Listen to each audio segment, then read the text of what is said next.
Okay, we're going to go over these 555 4017 flowing water circuits, as they're called. And what these circuits do, you can buy a pre-built kit, and they just take the light from the top light and just cycle it down, and they start back at the top and start back at the top. So here's a one written build up. Slightly different than the schematic. You just see it starts with light 1 and just runs its way down, and that's what it does. That's what it does when you build them the way they are typically built in these kits. Kits come in a couple different ways. They come as these things that are kits you will get the parts for to assemble them. They also come in a surface mount version, which you see here, and it's the same kit. This is just surface mount resistors and the same chips in a surface mount package. These will come pre-assembled, a little harder to modify because you got to desolder the LEDs, or so you can relocate them and do anything else with them. So basically what you can do with these is you can you can not hook all the LEDs up. I mean, you may just want a couple of your LEDs. You could simply just not use them, and then what you ended up getting is a gap in the cycle. So if you say disconnect it all but the first and the sixth LED, you would get the first LED come on, then there'd be a delay of 4 cycles, and then the fifth LED would light for 1 cycle, then it would go out for 4 cycles. Now if you wanted them to go back and forth one to the other with no delay in the middle, you can make this modification, which you see here. This is just an example of that, where you have just 2 LEDs, the first one and the sixth one. They'll be in equal cycle, where you have this one on for 5 cycles and then this one on for 5 cycles, no delay in the middle. You can do other fancier things though. You can put delays in, shorter delays. You can get things similar depending on how much adjustment you get. I mean, at this kind of speed you wouldn't really notice that 5 cycle delay, and it would basically look like a strobe. And if you wanted, I mean, you could use a couple of those strobes. Now, I don't know how much these eBay kits adjust, but this potentiometer here lets you adjust the speed just like mine does here. And this is just a lot bigger because it's out on a breadboard and stuff. This is the 555 component, and then this is the 4017. And as you see, when we turn the if I turn the potentiometer, then everything slows down. And this is the actual output of the 555. The 555 is just pressing the button. It's just like it's pressing a button, which tells the 4017 to cycle. So if we disconnect our 555, see, this is the rate at which it's pressing the button, just because I added this LED so I could see it. So we unhook the 555, it's no longer blinking, so our lights have stopped moving. So we can actually press the button that I have attached. And you'll see my test LED lights up because it's still hooked up. So when I'm pressing the button, I still get that light, and we'll see, there's my signal of my press. If I hold it, it stays up. Mostly there's a little dip, but you'll see that just cycles down through all the LEDs. Now to do some of the neater stuff, I'll show you here in a second. So this is a little bit, this is partial of what's being shown here. I've put in 3 diodes here. so that I could hook the blue, the first LED, up to the first 3 outputs. So this is now on for the cycle, the blue, the red, and the green LED. So you see we get this one on longer, and then these do their run. This one comes on for 3 cycles, and that one does its run. You can also do where you skip. So the way we're getting this fast blink, and these blinking at the slower rate, is this is now blinking. It's on when it would have normally been on, and it's on when the green was on, but when the red is on, the red output is disconnected. So it's not doing anything. Now we can also make them flicker back and forth. You see, this is what's really happening. This comes on, and then this comes on, because it's hooked to this output as well. And we can do all kinds of combinations of that. You can do stuff like the I've seen it called the Larson scanner from Knight Rider on the front of the car on kit. In the front of the hood there, you can get fancy with using the diodes. The reason we put these diodes in is if we just directly connected some outputs, we would end up shorting. Like if I take this blue one and this red one and hook them together, now neither one of them are lighting because we're shorting out the power at the chip down here, and I would think long term we'd end up damaging it.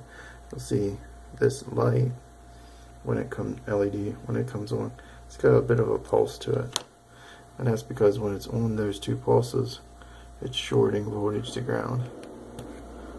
So now when I disconnect that, see what we get. This is now a solid LED. So we put it back in there on the one it goes to, and we don't get that drain. This is just a diagnostic at this point on this circuit. It is the other output, which is that this LED on this pin is only lit when these first, it's only lit on these first so many pins. Like see, it's off when it's on the lower half, and as soon as we get on the blue, that LED, the top blue, that light comes back on, and it'll stay on for the first half. Once it's through, once it's on LED number 6, then it will skip back out. And that's actually used because you can take these chips, if you do it discreetly. As I was saying, what this LED has to do with is it's used for running multiple sets of 4017s. You can take and connect them together, and you do lose some outputs when you do that. You don't get 10. You get 9 on the first one and then 8 on the following ones that are usable outputs to create these kinds of effects with, because you're losing pins to wire them together effectively. But that would let you actually do larger arrays of LEDs with these chips and do running amounts of those together to do different effects in whatever ways you want. But essentially what this is about is we can take these circuits as they're built and use them the way they're built, but you can also make simple modifications of either emitting LEDs, wiring them up differently, especially with your putting them in to the whatever way you want to do them. You can also, if you think about this particular circuit, if you put the LEDs in a circle, the way they're built, just put them in a circle, they just run in a continuous circle, and however you lay them out. So if you get creative with the placement where you're going to put these at, what you're going to do with them, you can do multiple strobes with them. They will be on that same cycle, but you can still do it. You can do different patterns, make things look different with it, adjust the speed of it, but I mean everything is going to work at that one set speed unless you get in there and adjust the speed. So you can't do, you can make things look like they're blinking at different rates, but they're really on the same pattern.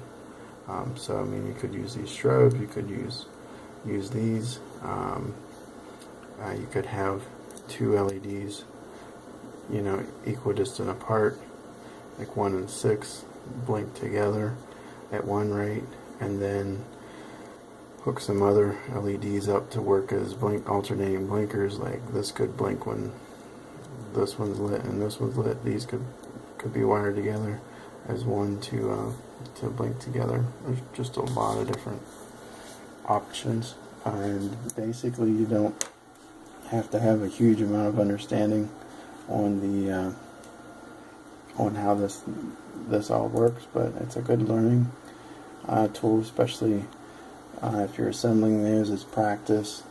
You get an idea of what you're doing. In order to add the diodes to these, you would have two options: either put them in, pull these resistors out, or don't put the resistors in, put diodes in where needed, and then put your resistors on with your LED itself, or put the diodes up on the LED.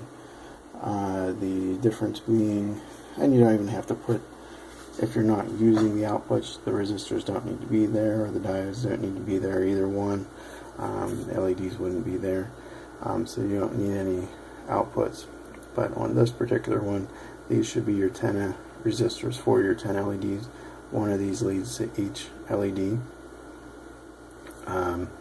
The part that is uncovered there is essentially the 4017, which is what I have on this board.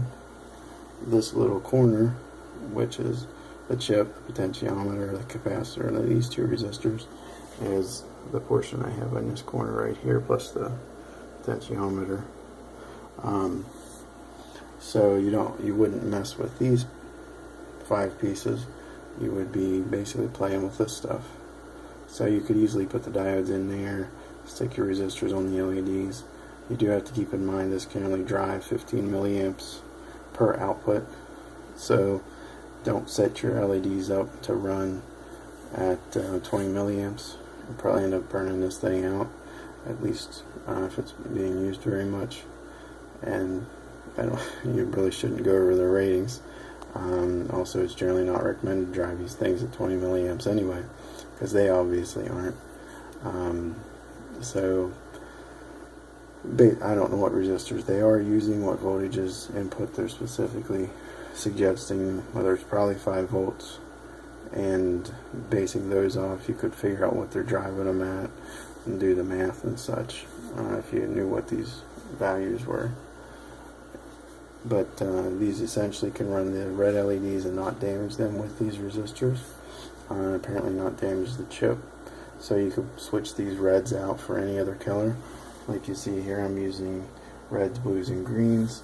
The blues are much brighter, even though they use more higher voltages, run at a higher voltage, but they're also more efficient and much brighter at those voltages. So even at that, it's significantly brighter than the reds. The greens aren't too bad, but the reds are relatively dim here, as you can see. So you will get a brightness variation on those. And basically what I'd say is, don't try, if you did use reds and you were trying to balance them with blues, I would say don't put smaller resistors on the reds. Just put higher value resistors for the blues to draw them down to where they visually look good. So if you're worried that the brightness is not balanced well, so you can tweak it and stuff. You can use it just like it is, just emit some LEDs, and you really don't have to put the resistors all in that case. You can use a few diodes just to get these different effects out of it, and just do all kinds of different things. Get all kinds of crazy effects. So I disconnected this red one. Now I get this strobe like looking up thing going on up here. And I mean, it's that simple. You can also do, like I said, do like the Night Rider, the kit under the hood. The line that goes back and forth, back and forth. That's a combination of using the diodes creatively and the LEDs creatively. And what you're doing is you've got two sets that are running together. You basically pick this section up and flip it, and then you'd have them running together, but you're essentially flipping these, putting diodes on. You're wiring this one and this one together, and I think roughly that you have to look at the layout, but it can be done. You get 6 LEDs, get 3, you get the 2 outer, the 2 next, and then the next 2, and then it runs back out and back in and back out and back in. And the way it's doing the back out and in is because the diodes are letting each of those LEDs be hooked to another output, or maybe it's 5 LEDs because you only have 10 outputs. But and it is actually possible when they do that, they're using this other LED. This is lit. This output is only lit when the first 5 LEDs are on, and it's off when these other LEDs are on. And you see it's off now, it goes to blue, now it's back on. And then once we get down to this one, it goes off. And then once we hit the blue one again, with its normal cycle, comes on. So you can even make use of that, although these pre-built boards, circuits, don't have that one wired in anywhere. You could tap off its pin on the bottom and use it as well. Thank you.